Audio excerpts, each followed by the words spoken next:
Dalvin Cook did not have a good game in his week 1 season opener at all by his standard and the standard that we put on him.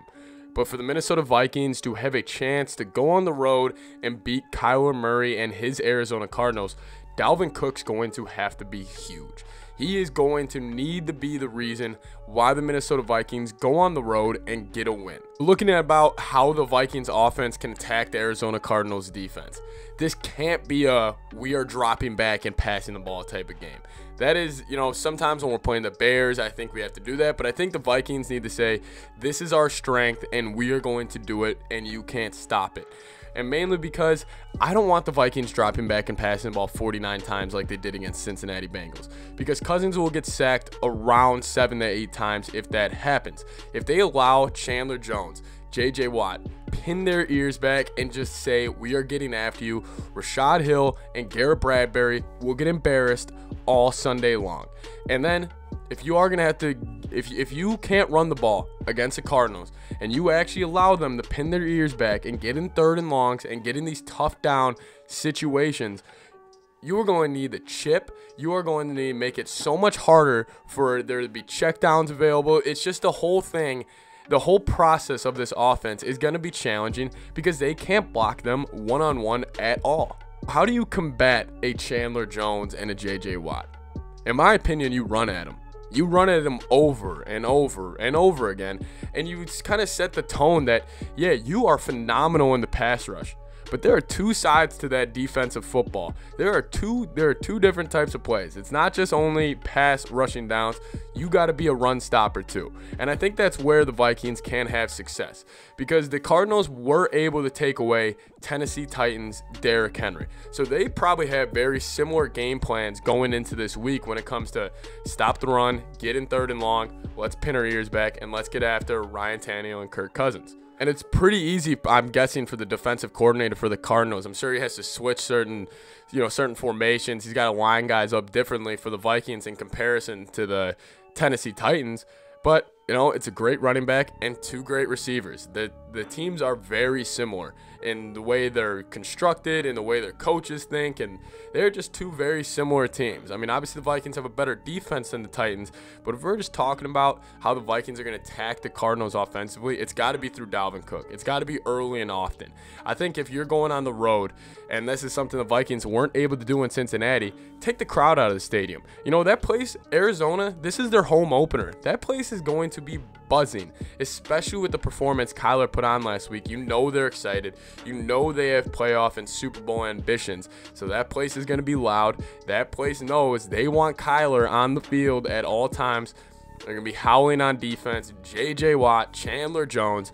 You know how you shut that entire crowd up? Hand the ball to 33 and let him do his thing. But it's not just that easy. You're going to need to get pushed from the interior. This is almost a make or break game, in my opinion, for Garrett Bradbury and the interior offensive line. Because I think our leash on kind of not their starting role as a Viking, but kind of like who we think of them as a player. Because Garrett Bradbury, the first 3 seasons, I've been saying it for a year on this channel. It's very up and down. It's very inconsistent. He needs to get consistent push because Vikings need to run the ball. The Vikings need to get creative. They need to get the ball out quick. That could also be something else. Get the ball out quick to Dalvin Cook. But in my opinion, the number one thing they need to do is get Dalvin going. He's going to need to have 25 carries, and he's definitely going to need to break 100 yards. We cannot have our first 2 road games go without Dalvin Cook getting 100 yards, because listen, also in our next 2 games, I know you only look at the week ahead on the schedule, you got Cleveland and Seattle. You're gonna need to run those. You're gonna need to run the ball too on both those teams as well, because those are also great pass rushing teams. And how do you stop great pass rushing teams? You don't let them pass rush. There are some times where you just need to say, like, yeah, we're not gonna be able to block them, so let's get ahead of the sticks. It kind of seems like this is like a perfect storm for the Arizona Cardinals. And if I was a betting man, it almost seems almost too obvious to bet the Cardinals at, I believe, -4.5 right now, because if you look at it, you're like, oh, the Vikings are very slow. And if we're only basing this off week 1, and I know you're never supposed to do that in NFL, but I guarantee a lot of the money will be coming in on Cardinals, because I guarantee people around the league will be looking, all right, Dalvin Cook wasn't able to get going even against the Bengals, and the Cardinals just shut down Derrick Henry. The Vikings were very sloppy on offense, so it's going to be a lot of 3rd and longs, and they're going to have to Chandler Jones is going to have to pass rush 50 times that game. He'll get in there 2 to 3 times and be a game wrecker. It seems like a huge mismatch on paper, but that all doesn't matter if on Sunday it's silent in the stadium. It's Dalvin Cook for 5. It's Dalvin Cook for 6. It's Dalvin Cook for 15. It's Dalvin Cook for 11. It's him for 5. And we have a drive where maybe Dalvin Cook gets 60 of the 75 yards on the opening drive, and then it's Cousins with a bootleg. That's the layer of the Vikings offense, and that's what they do really well, actually.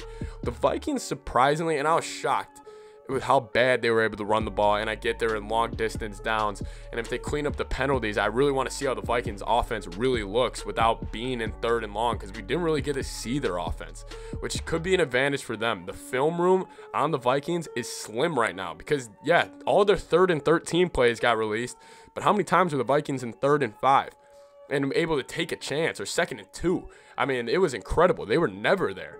So I think, how do you combat that? How do you combat a great pass rush? You run at the great pass rusher, and you just don't let them pass rush. I get it's easier said than done, but that's the mentality it's got to be all week. It's, we're going to play bully ball. Our offensive line is being scrutinized out of this world right now by local media, by fans, by everybody. Go have a game. Go put your foot in the ground. Dalvin Cook gets downhill. Let's see if he can break one. Let's just slowly milk that clock. Make that game go way faster than people think it is. If you can make this a 2.5-hour game just by running, and make the pressure on Kyler Murray where he's looking up, and it might be a 3rd and 4 early on in the game. The Vikings just had a 7-minute drive, and he's like, damn, we really need to pick this up, or else I might not be on the field for another 20 minutes. That's what I think they should do. Run at Chandler Jones. Stop a great pass rushing team. Don't let him pass rush. Simple as that. Thank you guys so much for watching Skol Vikes.